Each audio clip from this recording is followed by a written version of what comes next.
Bonjour à toutes, bonjour à tous, bienvenue sur Chaîne Inter, bienvenue sur votre chronique Lire Plus. Nous recevons un grand monsieur que nous aimons beaucoup et que nous adorons. Moi, je viens de le découvrir et puis honnêteté oblige. Il s'agit de Abdullah Beïda. Abdullah Beïda est chercheur en littérature francophone. Il est agrégé de lettres et titulaire d'un doctorat en littérature et culture maghrébine, actuellement professeur à l'université Mohamed V de Rabat. Il a publié et vous avez publié. Bonjour Abdullah Beïda. Bonjour Adel Mashrafi. Alors, vous avez publié, arrêtez-moi si je me trompe, divers travaux portant sur plusieurs aspects des littératures de langue française, dont notamment Les Voix de Khayreddin, j'ai adoré, aux éditions Bourg-Greg, c'était en 2007, il existe dans toutes les librairies, Au fil des livres, à la croisée des chemins, et chez Séguier en 2011, vous avez coordonné plusieurs ouvrages relatifs aux questions liées à la francophonie et à la littérature, dont Mohamed El-Ftah ou Le bonheur des mots, aux éditions Tariq, c'était en 2009, Francophonie, enseignement et culture, aux éditions Bourg-Greg à Rabat, c'était en 2007, et Moments de littérature maghrébine, Bourg-Greg, Rabat, en 2009. Et puis, le plus beau, vous récidivez ce qui est beau, c'est Le dernier salto, Abdullah Beïda. Quand on lit de bout en bout ce livre, il est magnifique, il est plein de beauté, et tellement plein de laideur. Et j'aime bien ce mot laideur, parce qu'il y a une musicalité extraordinaire. Alors, Abdullah Beïda, pourquoi le mot laideur? On le retrouve à chaque fois. Merci d'abord pour cette présentation, merci de m'accueillir ici. Ce mot laideur, comme vous venez de le dire, il y a une musicalité dans le mot, il est chargé de signification également parce que c'est un terme dont les contours ne sont pas saisis. Également parce que ça répond à la logique même de ce roman, Le dernier salto, c'est qu'il y a en contrepartie, il y a le beau et il y a la beauté. Et à côté de chaque auteur, il y a également une certaine profondeur où il faut aller. Et donc, dans ce roman, j'ai essayé de toucher ces extrêmes-là, de les mettre côte à côte, même si dans la réalité, nous ne voyons pas ce rapprochement entre ces deux extrêmes. Donc, c'est d'abord dans cette logique et mettre à côté la laideur à côté de la beauté, c'est une façon de rappeler cette réalité que nous ne voyons pas, que nous ne percevons pas, ou à côté de laquelle on passe parfois, parce que on passe d'un moment, quand on est dans la laideur, on oublie la beauté, et quand on est dans le beau, on oublie généralement le côté laideur également. Mais il y a un rapport avec les mots qui est aussi celui de la musicalité, indépendamment, carrément de leurs référents réels. Ce qui est beau, c'est que quand vous parlez de cette laideur, on fait référence à Brel, parce qu'un jour, un journaliste du Paris Match avait posé une question à Brel, et lui dit comment se fait-il qu'un homme qui ait commencé à l'âge de 18 ans, 19 ans à chanter, et qui ait eu autant de succès, a-t-il une gueule comme la vôtre? D'ailleurs, ça a été un peu, et il a un peu ridiculisé Brel, mais à Brel de répondre, il dit, vous savez ce qu'il y a de supérieur dans la laideur à la beauté? Eh bien, c'est que la beauté se fane, mais la laideur, elle dure. On peut penser effectivement à Jacques Brel à travers certaines de ses chansons où il fait la caricature de la famille carrément. Oui. Voilà, il y a des tableaux extraordinaires chez Brel, mais on peut également penser à un poète comme Baudelaire avec Les Fleurs du Mal. Oui. On pense donc à Baudelaire et on va revenir à ce roman qui est magnifique parce qu'à la fois on a l'impression que c'est un essai, c'est un roman, il y a de la poésie, c'est plein de cris et de chuchotements. C'est aussi le dernier salto qui veut dire le dernier saut, si vous voulez, en parallèle au dernier alto. C'est très musical et c'est le dernier saut dans une société complètement dévastée. Tout à fait. Il y a dans le dernier salto, et comme ça commence, d'ailleurs j'ai mis en exergue Adagio, qui est le premier mouvement qui va très lentement, etc.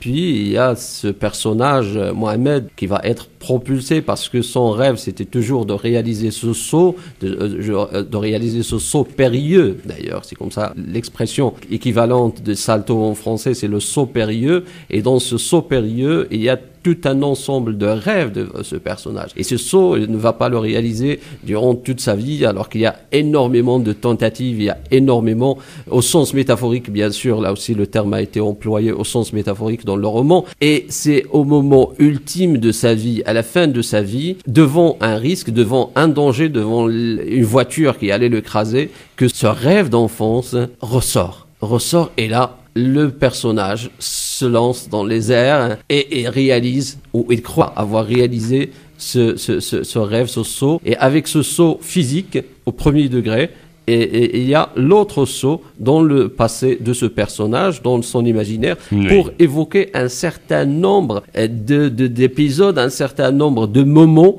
qui étaient ou qui ont constitué ces tentatives de réaliser un rêve, ces tentatives de réaliser un salto, et il les a captés pendant ce moment-là, soit à travers son propre vécu, donc on retrouve des événements qui ont représenté ce salto dans son parcours, mais également à travers le vécu des autres personnes, des autres personnages qu'il a croisés au cours de son parcours, et dans la vie desquels il y a ces moments-là de salto. C'est le saut dans la langue, c'est la découverte de la langue, c'est le saut également là où il y a un danger, parce que le danger est très présent. Vous avez parlé tout à l'heure de la leader, il y a aussi le danger et le risque qui est devenu ici une sorte de moteur, une sorte de catalyseur dans le parcours du personnage. Parce que, comme le dit un grand monsieur, Michel Dirès, il dit qu'il doit y avoir dans la littérature, il doit y avoir l'ombre d'une corne. Qu'est-ce que ça veut dire l'ombre d'une corne? Parce que lui il utilise beaucoup la métaphore de la tauromachie. Oui. Ça veut dire qu'il y a un risque quelque part. Dans un coin d'une page, et à l'ombre d'une corne, c'est-à-dire il y a toujours un danger qui guette le personnage.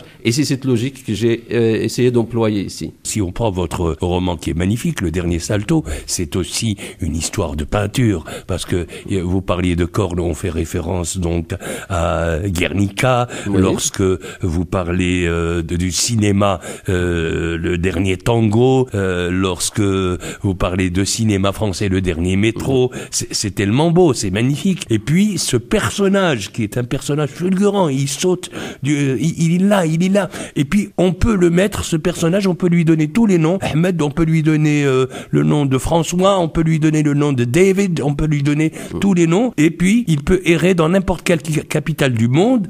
Et puis vous le dites à un certain moment, d'ailleurs, parce que même l'écriture est un petit peu camusienne. J'ai adoré, parce que dans L'étranger de Camus, où il dit « Aujourd'hui, ma mère est morte », lui, il le dit « Le jour du décès de ma grand-mère, je le dévisageais discrètement, ses yeux voguaient dans le vide ». J'ai adoré ça, le vide, c'est-à-dire le néant. Oui, le néant, le vide est très présent. Il y a d'ailleurs un chapitre, c'est ce chapitre qui s'intitule « Le silence de grand-père ». Oui. Justement, pour moi, c'est un moment d'initiation de ce personnage, ce petit Mohamed, qui a ce rapport avec son grand-père, qui est âgé, et qui a commencé en racontant des histoires à son petit-fils. Oui. Et ces histoires magiques qui l'ont ébloui et tout. Et à un moment donné de sa vie, le grand-père, bien sûr, commence à perdre ses moyens de narrateur, de conteur. Et il y a des oublis dans ses récits. Et ces oublis, ce sont ces oublis, ces silences qui vont commencer à développer l'imaginaire de l'enfant. Donc, dans les moments d'hésitation du grand-père,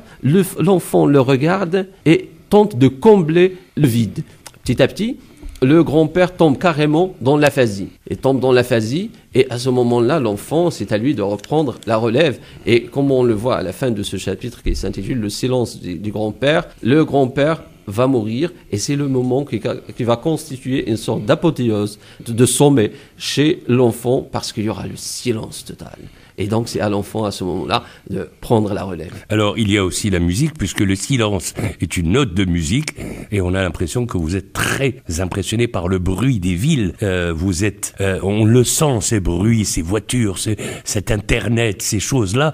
Et puis, tout d'un coup, celui qui veut lire votre livre et le lit 2 fois ou 3 fois, on a l'impression que c'est une symphonie qui devient à la fin une véritable symphonie, parce que il n'y a pas de cacophonie finalement. Vous le dites, il y a la cacophonie dans le monde, mais vous prenez les choses telles qu'elles sont. Oui, dans la ville, dans la vie, tout est significatif. Et il faut savoir capter les signes. Donc j'ai parlé tout à l'heure du silence, mais on peut parler également du silence des mots. Les mots sont silencieux en réalité.